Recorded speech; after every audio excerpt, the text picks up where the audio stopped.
By the way, did I explain myself on the narrative of tribalism? Did I make sense? So what I'm wondering is, if we Gen Zs don't understand the mountain narrative, how are you going to engage us and find a way to position yourself or position these politics beyond one term and beyond the defense of Mlima? And by the way, I'm not embarrassed to be Kikuyu. I'm from Kirinyaga and Nyeri. You know, you can't get Kikuyu than that. You know, I'm very Kikuyu, but we have, you know, but that's just the truth. How are you going to convince us? Because, you know, I'm trying to explain to you the way we see it, right? There is that pride, yes, you know, of being a Kikuyu, you know, but there is also a people who don't see that.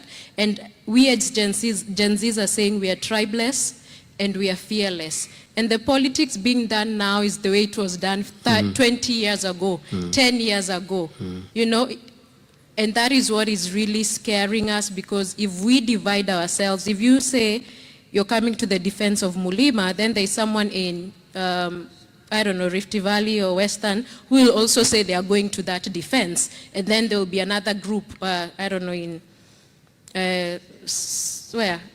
Coast, yeah, we are going to that defense. And then now, there will be a vacuum gap, and then Ruto will become president. I feel you.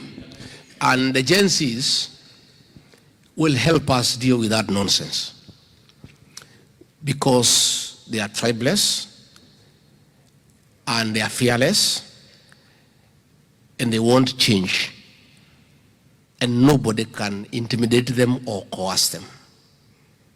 But before the Gen Zs help us to have that change, those communities that are targeted by Ruto for extinction must be protected, because if they are not, there will be nobody to vote.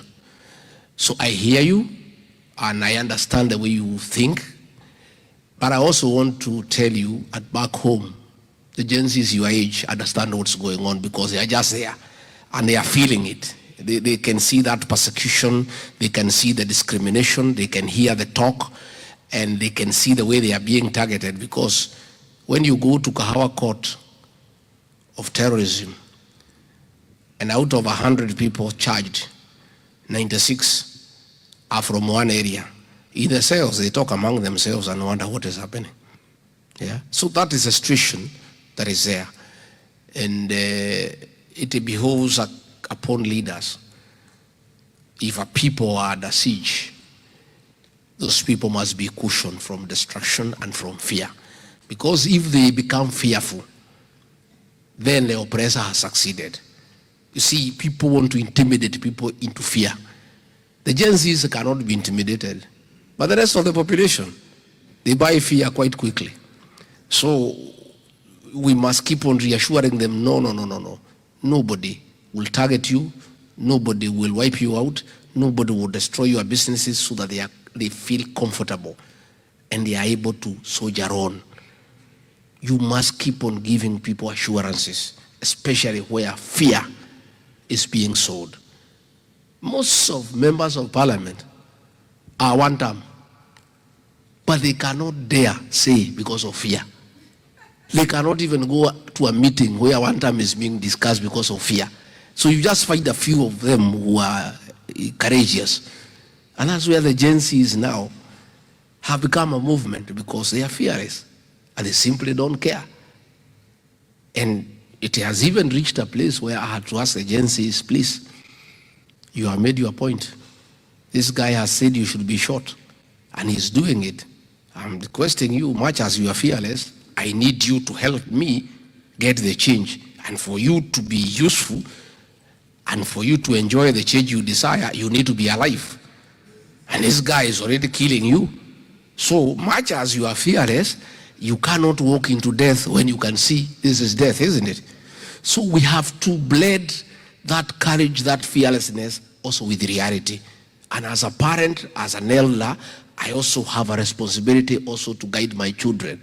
Where I feel they are in danger, where I can see they can lose their lives, I have a responsibility, much as they are fearless, much as we need them to help us get the change that we desire. It will be responsible on my part as a leader to allow them to walk into death when I can see. So we continue balancing these things. It's a very difficult, delicate act, but we are getting there. So don't worry, my dear, things will be okay. I'll connect with some people so that we can work around what you are doing, and you are doing a good thing. Please continue with that advocacy, and that is the way to go. And I want to assure you, young girl, don't ask me what I'll do for you if I'm elected president or in the government that will form. I want you to come to be part of that government. We do it together.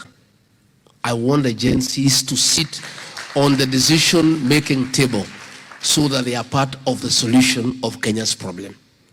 I am also aware sufficiently that these Gen Zs who are pushing Ruto to the corner and is not sleeping.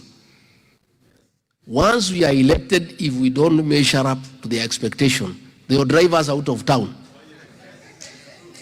Very furiously and with brutal efficiency.